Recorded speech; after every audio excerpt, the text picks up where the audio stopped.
Systematic withdrawal பிளான்னா என்ன, ஏன் அதை பத்தி பேச போறோம், எப்படி அது வந்து how is it going to work, எனக்காக ஒர்க் ஆகுமா, எவ்வளோ அமௌண்ட் நான் வச்சுக்கணும், எவ்வளோ அமௌண்ட் நான் எதிர்பார்க்கணும், எல்லா ஆஸ்பெக்ட்ஸையும் நீ கவர் பண்ண போறோம் சார். பட் முதல்ல வந்து ரிட்டையர்மெண்ட்னா என்ன ஒரு ஆஸ்பெக்ட், எங்க இருக்கோம் நம்ம இந்தியால எஸ்பெஷலி மக்கள் பார்த்தீங்கன்னா, பெரும்பாலான மக்கள் வந்து இந்தியால ஒரு சர்வே பண்ணிருக்காங்க, பிஜிஐஎம் மியூச்சுவல் ஃபண்ட் ஒரு கம்பெனில. அதுல பாத்தீங்கன்னா கிட்டத்தட்ட ஒரு 5 பேர்ல ஒரே ஒருத்தர் தான் இது வரைக்கும் ஓரளவுக்கு ரிட்டையர்மெண்ட்டை பத்தி பிளான் பண்ணிருக்காங்க, தவிர 4 out of 5 have not planned, don't have a very defined retirement plan இல்ல அவங்க மைண்ட்ல. வந்தா பார்த்து போன்ற ஒரு ஆஸ்பெக்ட்ல நிறைய பேர் போயிட்டு இருக்காங்க. ஸோ அந்த விதத்துல இந்தியாவுக்கு வந்து நம்ம ஒரு டிக்கிங் டைம் பாம், அந்த அந்த விதத்துல ஒரு retirement R the post retirement life வந்து ஒரு லாட்ஸ் ஆஃப் கேள்விக்குறியா இருக்கலாம் நிறைய பேருக்கு.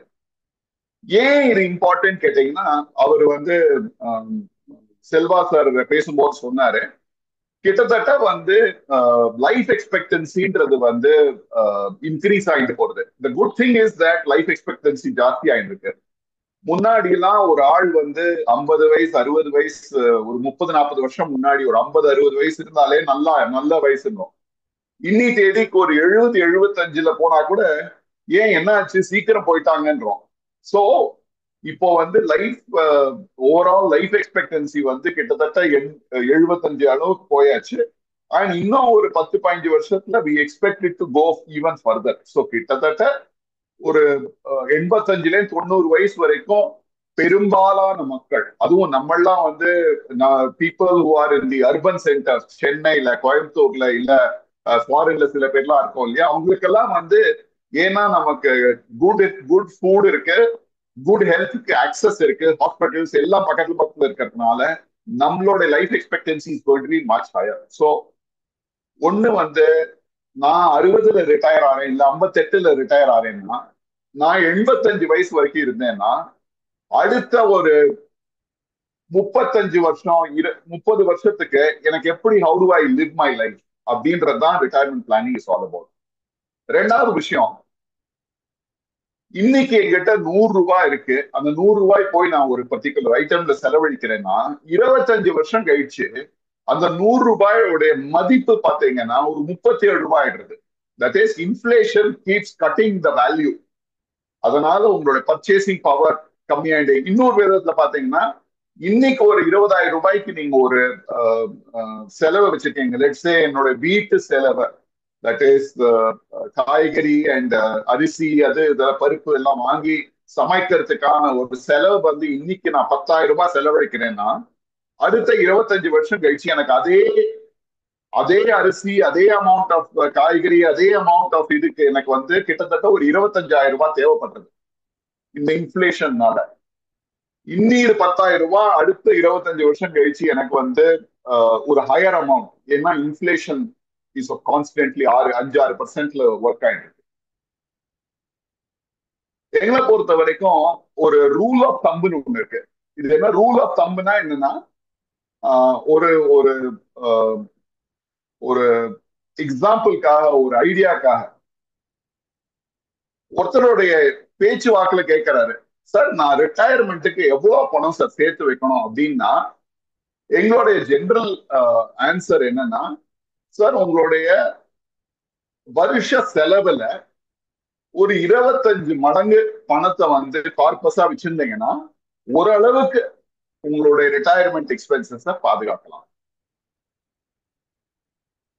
அதுக்கு எக்ஸாம்பிள் என்னன்னா, இன்னைக்கு வந்து என்கிட்ட வந்து என்னுடைய பேசிக் எக்ஸ்பென்சஸ் பிளஸ் அதர் எல்லாம் சேர்த்து போட்டீங்கன்னா எனக்கு வந்து வருஷத்துக்கு ஒரு 10 லட்சம் ரூபாய் ஆகுது சார் அப்படின்னு ஒரு இன்வெஸ்டர் வந்து என்கிட்ட சொல்றாருன்னா, ஒரு வெரி ப்ராட், நான் வந்து நிறைய கால்குலேஷன் பண்ணலாம், கால்குலேஷன் கம்ப்யூட்டர்ல போட்டு எல்லாத்தையும் பண்ணிட்டு அதுக்கப்புறம் ஒரு ஃபிகர் கொடுக்கலாம்.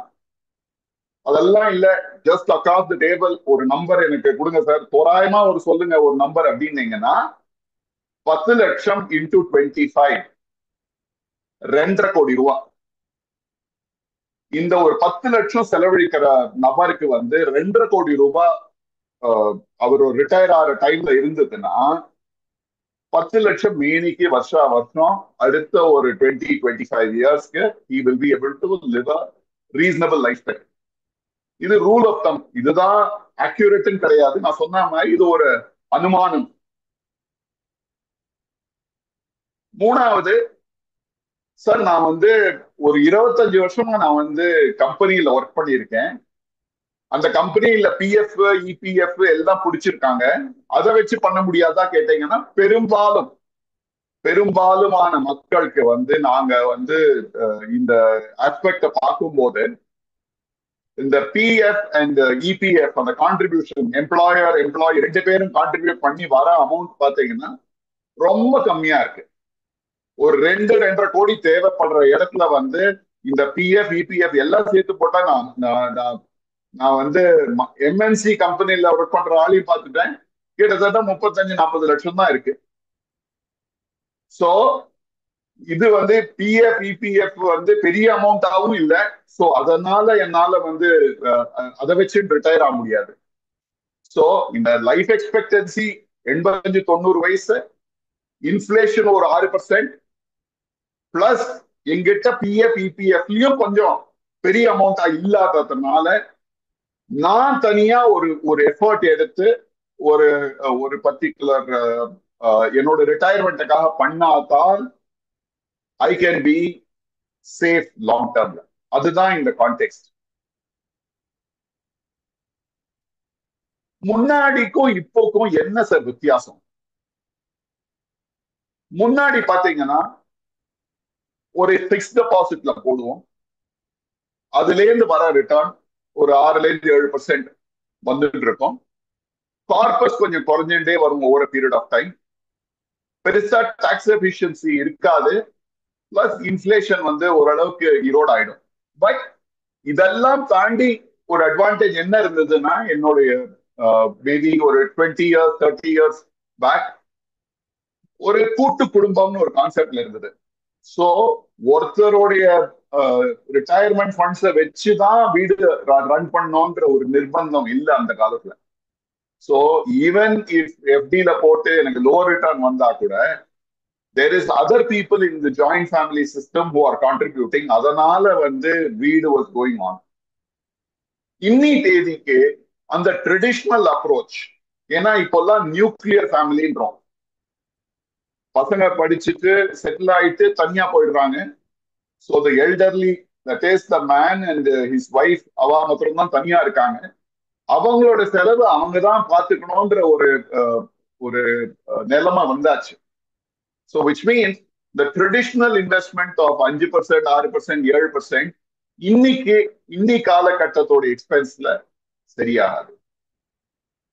இந்த மாடர்ன் அப்ரோச் பாத்தீங்கன்னா நம்ம என்ன பேச போறோம் இன்னைக்குன்னு பாத்தீங்கன்னா, ஒரு மியூச்சுவல் ஃபண்ட் ரிலேட்டட் இன்வெஸ்ட்மெண்ட் பண்ணோம்னா ஒரு 10-12% வரைக்கும் ரிட்டர்ன் பார்க்கலாம். நீங்க போடுற கார்பஸும் கொஞ்சம் க்ரோ ஆயிட்டு இருக்கும். நான் சொன்னேன் இல்லையா, இன்ஃபிளேஷன் வந்து குறைஞ்சுட்டே இருக்கு, பணத்தோடைய வேல்யூவை குறைச்சுட்டே வருது அப்படின்ட்டு. அதுல வந்து அன்லெஸ் கார்பஸ் அந்த சைட்ல க்ரோ ஆச்சுன்னா தான் இட் கேன் பி. மூணாவது, டாக்ஸ் அட்வான்டேஜும் பெட்டரா இருக்கு. நான் அதை பத்தி உங்களுக்கு தனியா I will show you a slide on that. Plus இந்த growthனால இன்ஃபிளேஷனை பீட் பண்ண முடியும். So this is the modern retirement planning approach as compared to the traditional approach. நான் ட்ரெடிஷனல் அப்ரோச் தப்புன்னு சொல்லுறேன், பட் இன்னி காலகட்டத்துல இதெல்லாம் அட்வான்டேஜ் இருக்கு. there is a concept called mutual fund, there is a concept called market related returns. அதான் நம்மளால வந்து can we take benefit of that? அதான் question. and நம்ம காலத்தோட we must also be prepared to change.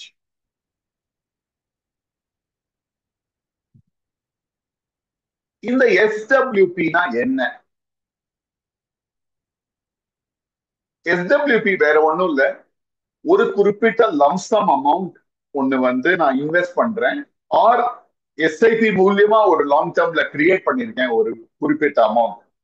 And அதுல இருந்து நான் decide பண்றேன், வேற யாரும் இல்ல, நான், தட் இஸ் இன்வெஸ்டர், நான் டிசைட் பண்றேன் எனக்கு மாசம் எவ்வளவு அமௌண்ட் வரணும். ஐ திங்க் எல்லாருக்கும் எஸ்ஐபினா புரியும்னு நினைக்கிறேன். எஸ்ஐபினா என்ன? ஒரு குறிப்பிட்ட தொகை, தட் இஸ் 8000 ரூபாய் மாசத்துக்கு நான் மாசம் இன்வெஸ்ட் பண்ணுவேன். ஒரு பர்டிகுலர் மியூச்சுவல் ஃபண்ட், ஈக்விட்டி ஃபண்ட்ல போடுவேன். அது மார்க்கெட் மேல கீழே போக போக நான் மாசம் இன்வெஸ்ட் பண்றதுனால அது ஒரு கார்பஸ் கிரியேட் ஆகும். ஸோ ஒரு 8000 ரூபாய் 12% மேனிக்கு ஒரு ஆள் இன்வெஸ்ட் பண்ணாருன்னா ஒரு 20 வருஷத்துல 1 கோடி ரூபாய் சேமிப்பார். So that is called SIP, putting regular investment to create a corpus. Systematic withdrawal plan is exactly the reverse. அந்த கார்பஸ்ல இருந்து குறிப்பிட்ட அமௌண்ட் என்னால மாசம் டிரா பண்ண முடியுமான்னா முடியும். எஸ்ஐ மியூச்சுவல் ஃபண்ட்ன்றது அந்த மாதிரி ஒரு ப்ராடக்ட். நீங்க வந்து குறிப்பிட்ட சின்ன தொகையை போட்டு ஒரு பெரிய கார்பஸ் கிரியேட் பண்ணலாம். அதே மாதிரி ஒரு பெரிய கார்பஸ் போட்டுட்டு ஒரு சின்ன தொகை மாதாந்திர நீடுக்கு டிரா பண்ணின்னு வரலாம். That is what SWP means. So நீங்க ஒரு லம்சம் இன்வெஸ்ட்மெண்ட் ஒரு மியூச்சுவல் ஃபண்ட்ல போடுவீங்க, இல்ல எஸ்ஐபி மூலியமா கூட அந்த அந்த ஃபண்டை கிரியேட் பண்ணிக்கலாம். அப்படி பண்ணியிருந்தீங்கன்னா அதுல இருந்து மாசம் இல்ல குவார்டர்லி எப்படி வேணாலும் நீங்க வந்து டிஃபைன் பண்ணலாம். எனக்கு அந்த குறிப்பிட்ட அமௌண்ட் தேவைப்படும் அப்படின்னீங்கன்னா அந்த ஃபண்ட்ல இருந்து உங்க பேங்க் அக்கௌண்ட்டுக்கு அந்த குறிப்பிட்ட அமௌண்ட் மாசம் கிரெடிட் ஆகும்.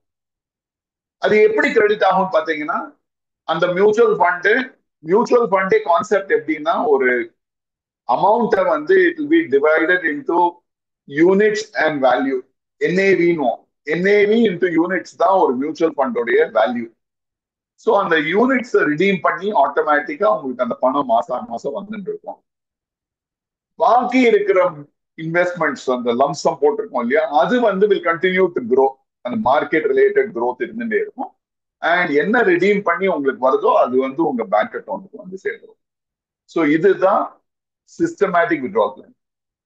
சிஸ்டமேட்டிக் வித்ட்ரால் பிளான்ல let us say as an example, நீங்க 1 கோடி ரூபாய் கொடுத்துருக்கீங்க, ஒரு டெபாசிட் ஒரு மியூச்சுவல் ஃபண்ட்ல போட்டிருக்கீங்க. அதுல இருந்து நீங்க சிஸ்டமேட்டிக் வித்ட்ரால் பிளான் வந்து ஒரு 50,000 ரூபாய் எனக்கு மாசம் வரணும்னு சொல்லிருக்கீங்கன்னா, மாசம் அந்த குறிப்பிட்ட தேதி 1ஆம் தேதி இல்ல 5ஆம் தேதி இல்ல 10ஆம் தேதி வாட் எவர் பி, அந்த 50,000 ரூபாய் உங்க பேங்க் அக்கௌண்ட்டுக்கு வந்து சேர்ந்துட்டே இருக்கும். இந்த 1 கோடி ரூபாய் இன்வெஸ்ட் பண்ணது வந்து சில சமயம் நல்ல மார்க்கெட் போச்சுன்னா 1 கோடி 10 லட்சம் கூட போகலாம். சில சமயம் மார்க்கெட் சரியா போகல, மார்க்கெட்ல ஏதோ குளோபல் ஏதோ ஒரு பேட் நியூஸ் வருதுன்னா இந்த 1 கோடி வந்து 90 லட்சம் ஆகலாம். அது 90 லட்சம் ஆனாலும் 1 கோடி 10 லட்சம் ஆனாலும் நீங்க கொடுத்த ஒரு 50,000 ரூபாய் மாசம் உங்க கையில வந்துட்டே இருக்கு. அதுதான் சிஸ்டமேட்டிக் வித்ட்ரால் பிளான்.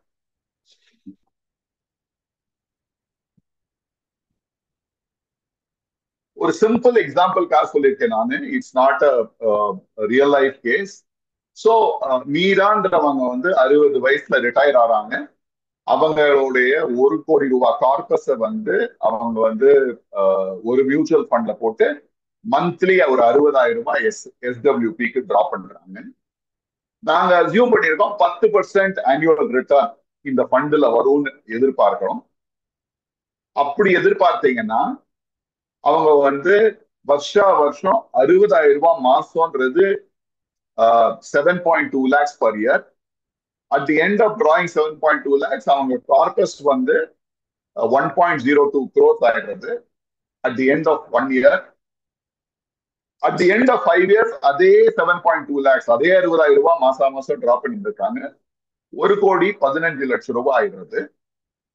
10 வருஷம் கழிச்சு பாத்தீங்கன்னா அதே 7.2 lakhs டிரா பண்ணியிருந்தாங்கன்னா அன்னி தேதிக்கு அவங்களோட கார்பஸ் வந்து 1.45 crores ஆயிருக்கு. சோ இந்த 10 வருஷத்துல மீரா என்ன பண்ணிருக்காங்கன்னா 1 கோடி ரூபாய் இன்வெஸ்ட் பண்ணிருக்காங்க.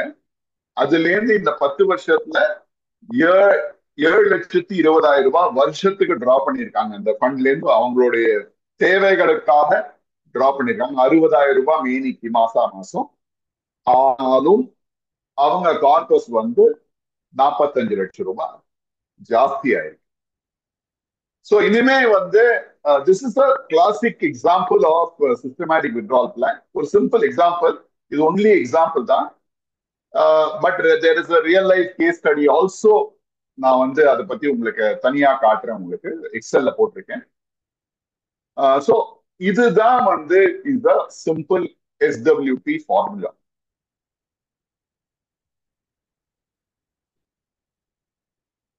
இப்போ இதுல வந்து எஸ்டபிள்யூபி வந்து சார், நான் எஸ்டபிள்யூபின்னு சொன்னா போதுமா, இல்ல நான் என்ன பண்ணணும் அப்படின்னு கேட்டீங்கன்னா, எஸ்டபிள்யூபின்றது ஒரு வழிமுறை ஆஃப் டிராயிங் மணி.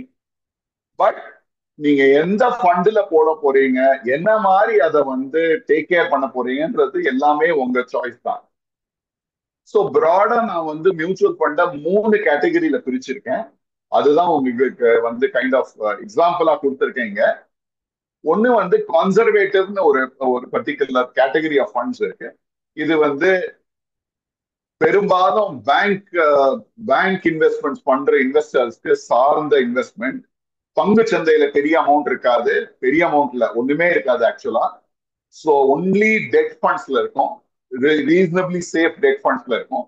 அங்க பாத்தீங்கன்னா உங்களுக்கு 6-8% வரலாம். பெரிய வித்தியாசம் வராது ரிட்டர்ன்ஸ்ல, பெரிய ஜம்ப் இருக்காது வேல்யூலயும். நான் சொன்னேன் இல்லையா, 1 கோடி ரூபாய் 90 லட்சம் ஆமான்னு, அந்த மாதிரி யாருக்கு பெரிய வாய்ப்பு இல்லை இந்த மாதிரி ஃபண்ட்ல. ஸோ ஒரு இன்வெஸ்டர் அவருக்கு வந்து பெரிய இந்த மாதிரி வாலட்டிலிட்டி, பெரிய அப் அண்ட் டவுன் வேணாம் சார், எனக்கு அது வந்து தாங்க முடியாது அப்படின்னு நினைக்கிற இன்வெஸ்டருக்கு வந்து இந்த மாதிரி ஒரு கன்சர்வேட்டிவ் ஃபண்ட் வந்து will be very suitable. But இந்த ஃபண்ட்ல பாத்தீங்கன்னா ஒரு 6-8% தான் மேக்ஸிமம் ரிட்டர்ன் வரும், அதுக்கு மேல வராது. ஏன்னா பேங்க் டெபாசிட் மாதிரி சார்ந்த இன்வெஸ்ட்மெண்ட்னால டெட் ஃபண்ட்ஸ்ன்றது வந்து லோ ரிட்டர்ன் தான் கொடுக்கும். பட் அதுக்கு அட்வான்டேஜ் என்னன்னா பெருசா வாலட்டிலிட்டி பெருசா இருக்காது. அடுத்த கேட்டகரி பாத்தீங்கன்னா ஹைபிரிட் ஃபண்ட்ஸ்.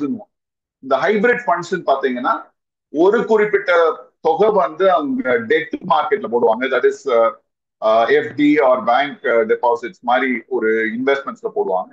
ஒரு குறிப்பிட்ட தொகை வந்து அவங்க வந்து பங்கு சந்தையில போடுவாங்க, ஸ்டாக் மார்க்கெட் ரிலேட்டட் ப்ராடக்ட்ஸ்ல போட்டு அந்த ஒரு வெயிட்டட் ஆவரேஜ் ரிட்டர்ன் கொடுப்பாங்க. ஸோ இந்த ஸ்டாக் மார்க்கெட் எக்ஸ்போசர் ஓரளவுக்கு இருக்கிறதுனால இந்த ஃபண்ட்ல வந்து கொஞ்சம் ஹையர் ரிட்டர்ன்ஸ் வரும்.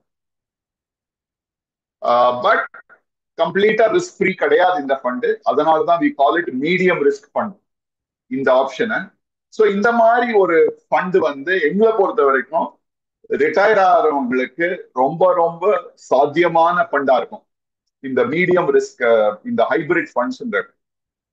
மூணாவது ஒரு pure equity fund, that is 100% equity மார்க்கெட்லயே சார்ந்த இன்வெஸ்ட்மெண்ட்ஸ் கூட நீங்க வந்து எஸ்டபிள்யூபி பண்ணலாம். ஆனால் மார்க்கெட்ல ஏதாவது ஒரு டவுன் டர்ன் ஆச்சுன்னா உங்க பிரின்சிபல் பெரிய லெவல்ல வந்து சேஞ்ச் ஆகும். அது வந்து எல்லாராலையும் வந்து அதை வந்து தாங்கக்கூடிய தன்மை இருந்ததுனா தான் பண்ண முடியும். நாங்க ஜென்ரலா வந்து இந்த மாதிரி அக்ரெசிவ் ஃபண்ட்ஸ்ல வந்து சிஸ்டமேட்டிக் வித்ட்ராவல் பிளானை வந்து சஜஸ்ட் பண்ண மாட்டோம் இன்வெஸ்டர்ஸ்க்கு. ஏன்னா unless they are very experience, ஒரு 10 வருஷம் 20 வருஷம் நான் இதே லைன்ல இருந்திருக்கேன் சார், நானே ஸ்டாக் எல்லாம் பண்றேன், எனக்கு வந்து இந்த மாதிரி தான் வேணும்ன்ற நினைக்கிறவங்களுக்கு வேற.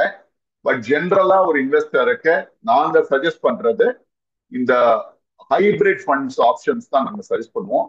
இப்போ நான் உங்களுக்கு இந்த பிரசன்டேஷன்ல வெளில வந்துட்டு ஒரு சின்ன எக்ஸாம்பிள் உங்களுக்கு காட்ட போறேன். இது எல்லாமே நான் இது வரைக்கும் சொன்னது எல்லாமே வந்து தியரிட்டிக்கல், ஒரு எக்ஸாம்பிள் மீனிங் சொல்லியிருக்கேன். பட் நாங்க வந்து பிகாஸ் இந்த பிரசன்டேஷன் பண்றதுனால we have done some homework on actual performance of funds. அது ஒரு 2 minutes எக்ஸல்ல இருக்கு, அதை வந்து I have not kind of added here. I thought I will share it. ஒரே ஒரு நிமிஷம் இருந்தீங்கன்னா அந்த எக்ஸல் ஷீட்டை ஷேர் பண்ணிட்டு உங்களுக்கு ஒரு ஸ்மால் எக்ஸ்பிளனேஷன் கொடுக்கணும்னு பாக்குறேன். Please wait for a minute.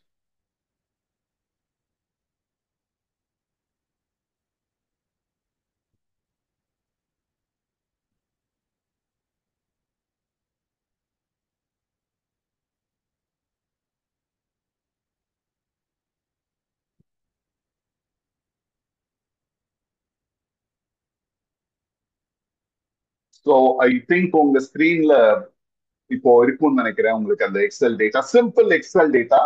இது ஒரு 3 ஃபண்ட் எடுத்திருக்கேன். அந்த 3 ஃபண்ட் முக்கியம் இல்லை, I'm not trying to.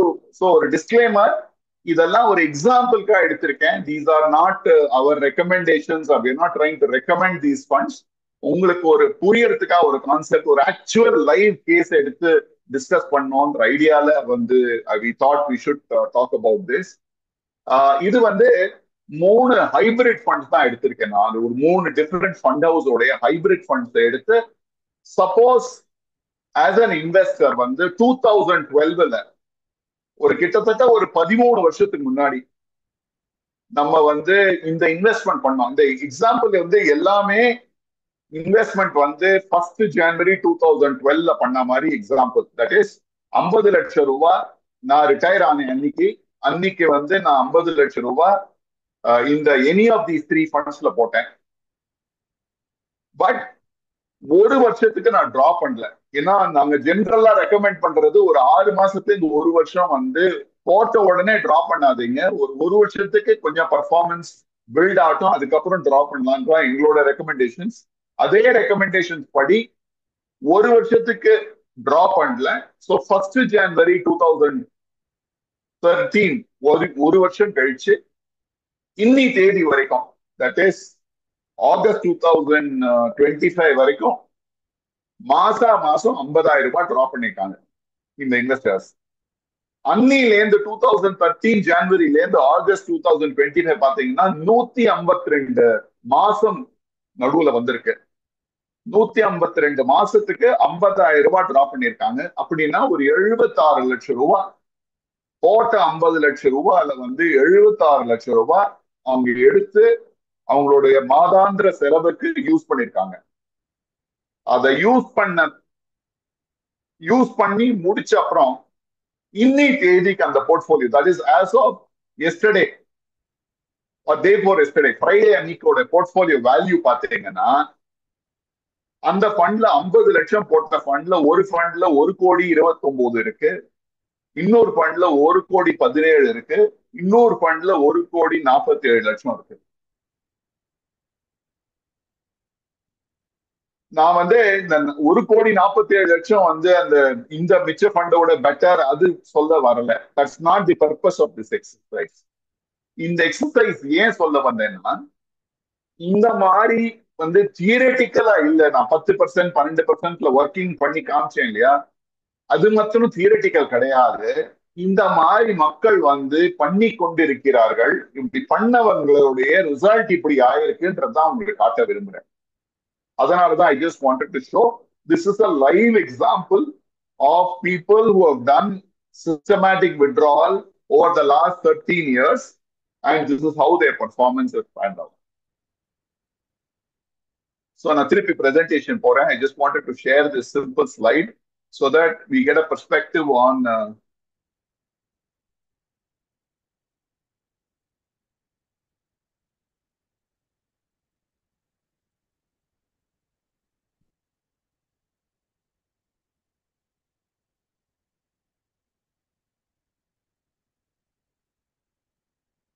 So என்னென்ன ஆப்ஷன்ஸ் இருக்கு பாத்தீங்கன்னா, எஃப்டி இருக்கு, போஸ்ட் ஆஃபீஸ் இருக்கு, இன்சூரன்ஸ் கம்பெனிஸ்ல ஆன்யூட்டி இருக்கு, and of course mutual fund systematic withdrawal plan இருக்கு.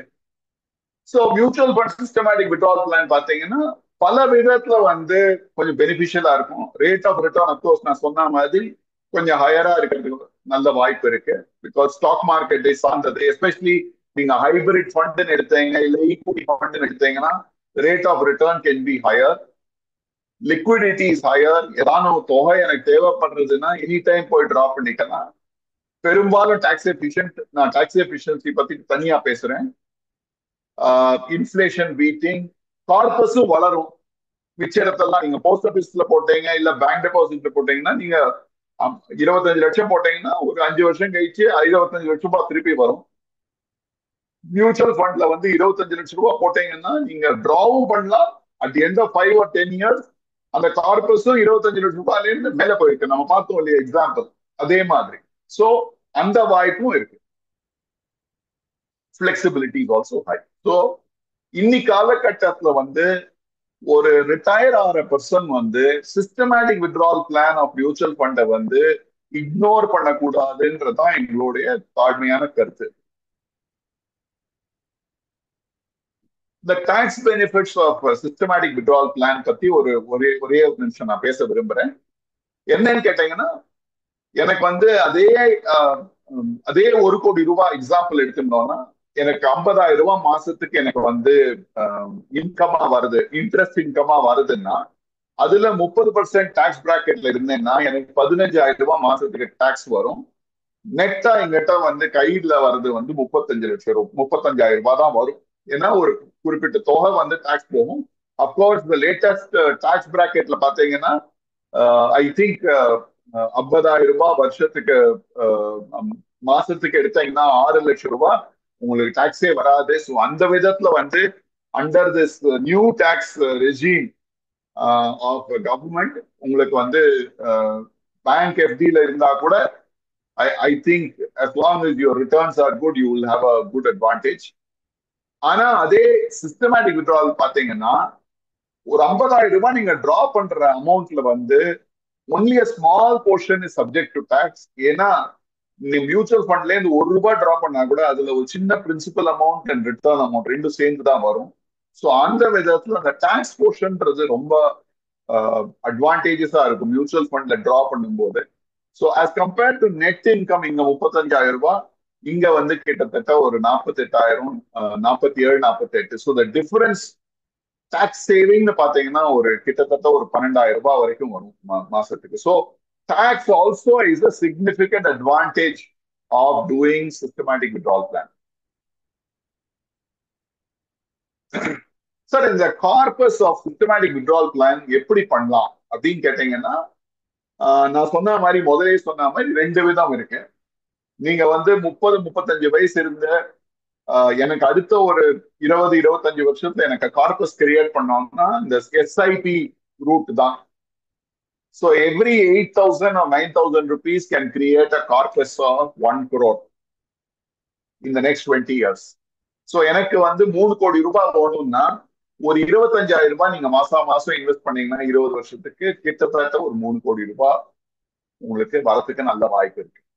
ஸோ சிம்பிள் எக்ஸாம்பிளா சொல்றேன். அந்த 3 கோடி ரூபாய் 55 வயசுல உங்ககிட்ட வந்துடுதுன்னா அன்னில இருந்து நீங்க வந்து you can withdraw money as a month on month systematic withdrawal plan.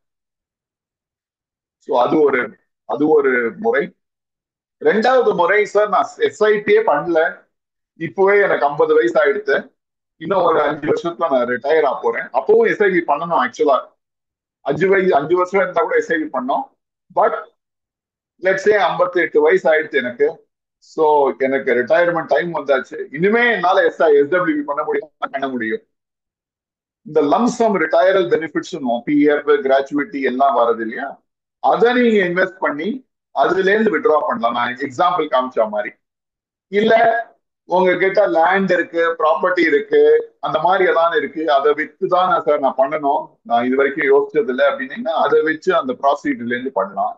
இல்ல வேற ஏதாவது இன்வெஸ்ட்மெண்ட்ஸ்ல இருந்து மெச்சூரிட்டி வந்து ஒரு குறிப்பிட்ட தொகையை கிரியேட் பண்ணிட்டு அதுல இருந்தும் வித்ட்ரா பண்ணலாம். ஸோ 2 ஸ்ட்ராட்டஜி, 2 ஆப்ஷன் இருக்கு.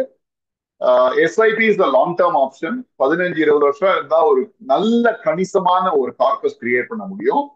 இல்ல நான் அந்த கார்பஸ் நான் இது வரைக்கும் கிரியேட் பண்ணல, நான் இது வரைக்கும் நான் வந்து இப்போ ரிட்டையர் ஆக போறேன், அடுத்த 1 வருஷம் 2 வருஷத்துக்குள்ள நான் ரிட்டையர் ஆக போறேன், என்னால லம்சம் தான் இன்வெஸ்ட் பண்ண முடியும்னா அப்படியும் பண்ணலாம்.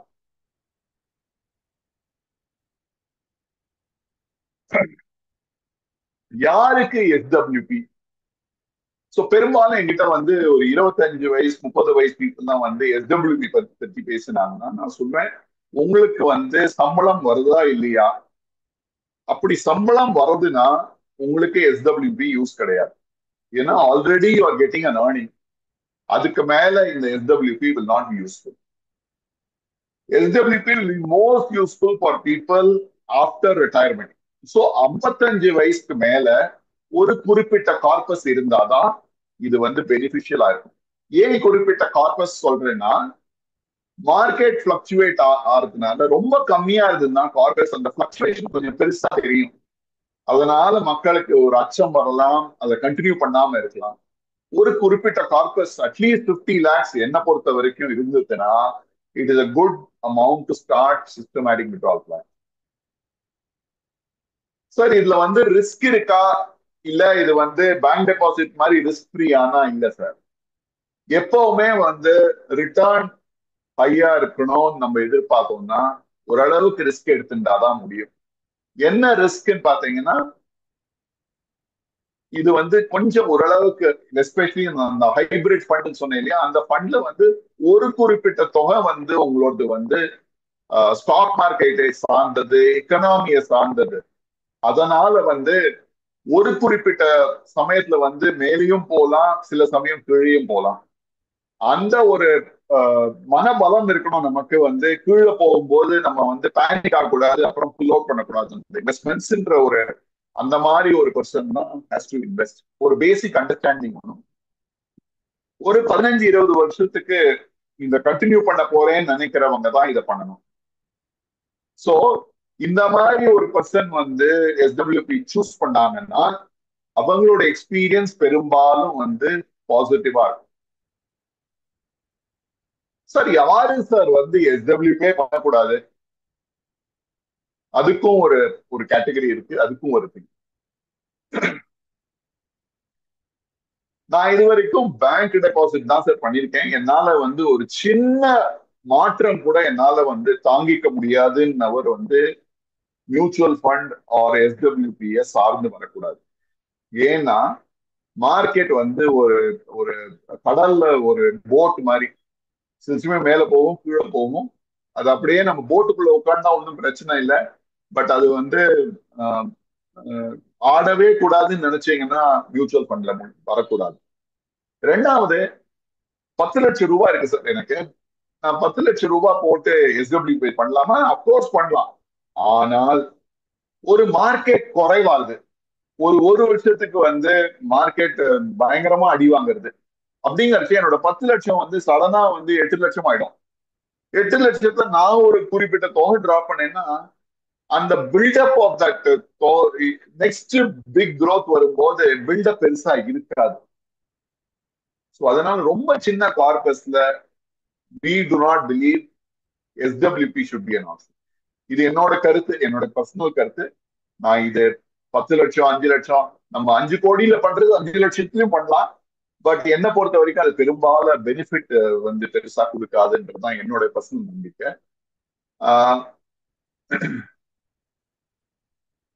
ரொம்ப short period of time plus இந்த மாதிரி மார்க்கெட் டவுன் டர்ன்ஸ்ல வந்து ரொம்ப பாதிக்கப்படுறவங்க வந்து I mean people who are very panic driven அப்படின்வோம் நம்ம. அவங்க வந்து ஏதானும் இதுவாச்சுன்னா அப்படியே தமக்குன்னு பயந்துருவாங்க. அந்த மாதிரி நபருக்கு வந்து எஸ்டபிள்யூபி மே நாட் சூட்.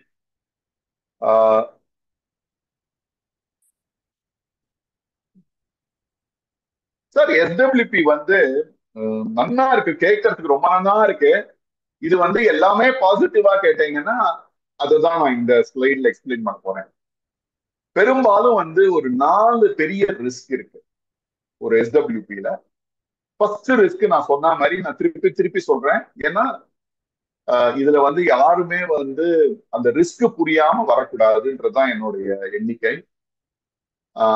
இப்போ 2020 வந்து கோவிட் அப்படின்னு ஒரு பெரிய பூகம்பம் வந்தது உலகம் பூரா. அப்ப பாத்தீங்கன்னா ஸ்டாக் மார்க்கெட் நம்ம அப்கோர்ஸ் குளோபலி ஆல்சோ அஃபெக்ட் ஆச்சு. பட் நம்ம ஸ்டாக் மார்க்கெட், நம்ம பங்கு சந்தை வந்து கிட்டத்தட்ட 40% குறைஞ்சது. அந்த மாதிரி குறைவு வந்து நம்ம இன்வெஸ்ட் பண்ணப்புறம் கூட வரதுக்கு வாய்ப்பு இருக்கு.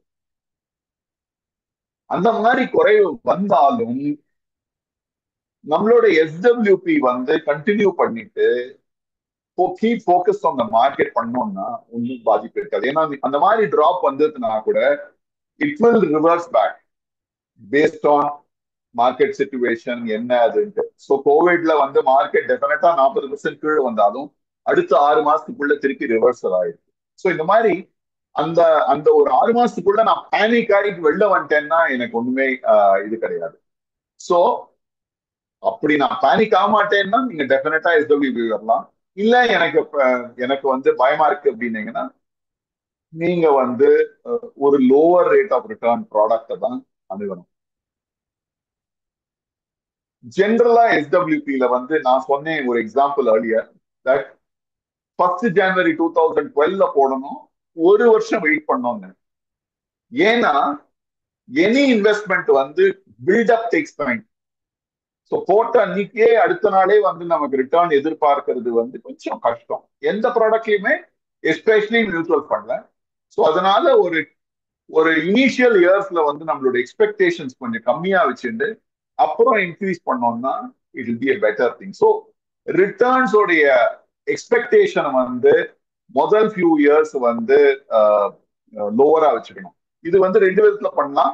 சில பேர் என்ன பண்ணுவாங்கன்னா அந்த ஒரு முதல் 2-3 வருஷத்துடைய செலவை வந்து அப்படியே டெட் ஃபண்ட்லயே போட்டு வச்சுப்பாங்க. ஸோ தட் அந்த முதல் 3 வருஷம் நான் வந்து ஈக்விட்டி அந்த ஃபண்டே பார்க்க மாட்டேன். அந்த எந்த ஃபண்ட்ல இருந்து எனக்கு அல்டிமேட்டா வரப்போதோ அந்த ஃபண்டே பார்க்க மாட்டேன்.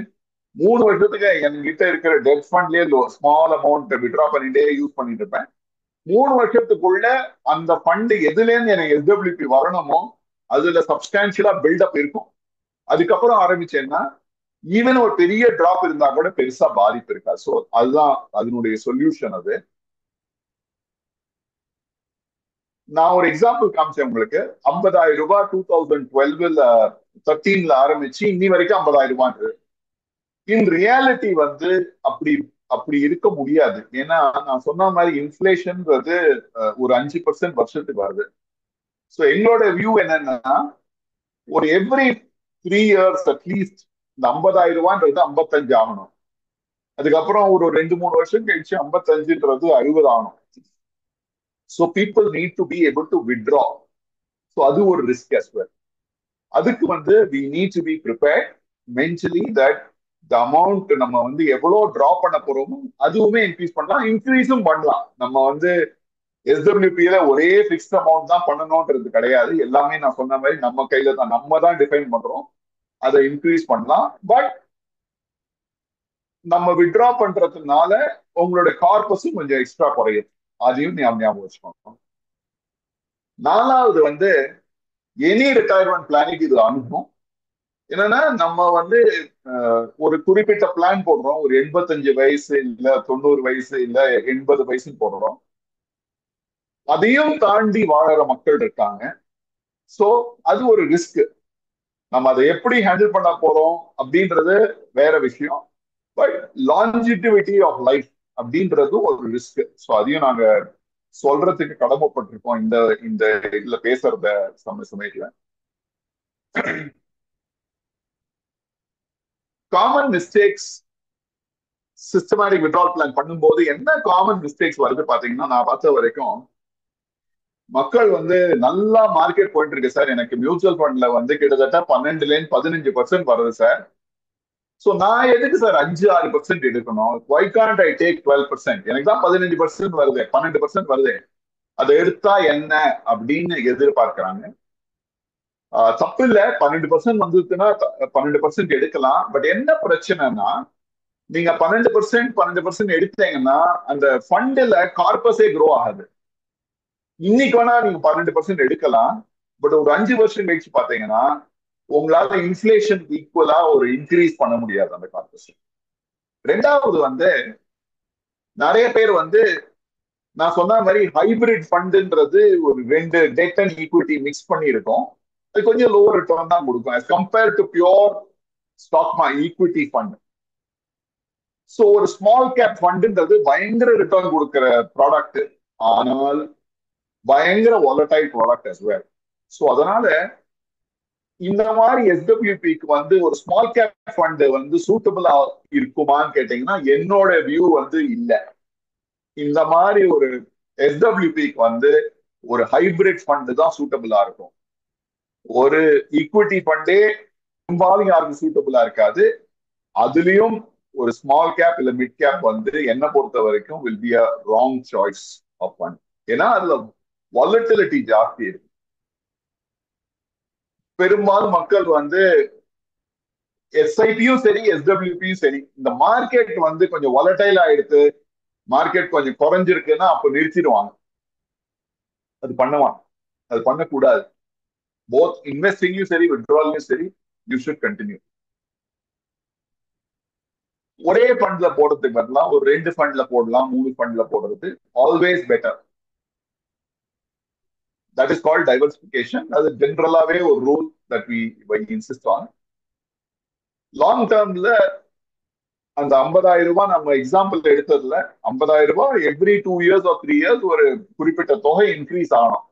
அதுக்கும் நம்ம பிளான் பண்ணணும். அண்ட் கடைசி என்னதான் நீங்க எஸ்டபிள்யூபி வச்சிருந்தாலும் ஒரு குறிப்பிட்ட தொகை ஒரு எமர்ஜென்சின்னு ஒரு பஃபர் இந்த இந்த ஹோல் எஸ்டபிள்யூபி ஆர் இன்வெஸ்ட்மெண்ட்ஸ்ல இருந்து வச்சு தனியா வச்சுக்கணும். எனக்கு ஏதாவது மெடிக்கல் எமர்ஜென்சி இல்ல ஸ்டாக் மார்க்கெட்டே அடுத்த ஒரு 12 மாசத்துக்கு பயங்கரமா அடி வாங்குறது அப்படின்னா என்னால என்னுடைய சராசரி வாழ்க்கையை என்னால கண்டினியூ பண்ணோன்ற ஒரு ஒரு ஒரு குறிப்பிட்ட தொகை வேற எங்கேயாவது வச்சிருக்கணும் நீங்க. அது பேரு எமர்ஜென்சி பஃபர்னு பேரு. அது வெரி வெரி இம்பார்ட்டன்ட்.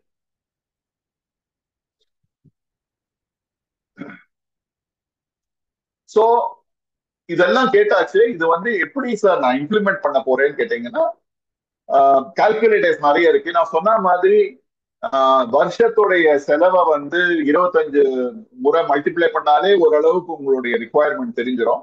இல்ல நிறைய ஆன்லைன் கால்குலேட்டர்ஸ் இருக்கு, அதை வச்சு பண்ணலாம். அதுல இருந்து உங்களுடைய அது எவ்வளவு எனக்கு தேவைன்றது காட்டும். நீங்க அடுத்தது எங்கிட்ட இன்னைக்கு எவ்வளவு இருக்கு, என்னோட பிஎஃப் எவ்வளோ, என்ன பாக்கி இன்வெஸ்ட்மெண்ட்ஸ் எவ்வளோ, அது இதெல்லாம் போட்டு பார்த்துக்கலாம். இது ரெண்டுத்துக்கும் நடுவுல இருக்கிற கேப், சப்போஸ் உங்களுக்கு உங்களுடைய கால்குலேஷன் படி 2 கோடி ரூபாய் தேவைப்படுறது அப்படின்னீங்கன்னா உங்களுடைய பிஎஃப் இதர இன்வெஸ்ட்மெண்ட்ஸ் எல்லாத்தையும் சேர்த்து போட்டு பார்த்து 1 கோடி ரூபாய் வருது அப்படின்னா அந்த கேப் இன்னும் 1 கோடி ரூபாய் இருக்கு. இன்னும் ஒரு 10 வருஷத்துல 1 கோடி ரூபாய் பண்ணணும்னா இன்னைக்கு எஸ்ஐபி ஆரம்பிச்சு அந்த 1 கோடி ரூபாய் எப்படி நான் கிரியேட் பண்ணலான்றதுக்கு பிளான்ஸ் எல்லாம் இருக்கு. ஸோ ஃபர்ஸ்ட் ஐடென்டிஃபை நான் எங்க போனோம், நான் எங்க இன்னைக்கு இருக்கேன், இங்கேருந்து அங்க போறதுக்கு நான் என்ன பண்ணோம்னு கேட்டீங்கன்னா எஸ்ஐபி இஸ் அ குட் முறை. எஸ்பெஷலி ஒரு 5-10 இயர்ஸ் டைம் ஹொரைசன் இருந்தா ஒரு எஸ்ஐபின்றது ஒரு easy route to kind of work towards going there. அதுக்கு ஹோம்ஒர்க் பண்ணலாம். So that is my suggestion. So I'm going to stop here sir. Just ஏன்னா I wanted to give an overview. ஒரு overview கொடுத்தாச்சு. I think இன்னும் பேசலாம், நிறைய பேசலாம். I leave it to Selva and Kumar sir. We can start the Q&A, sir.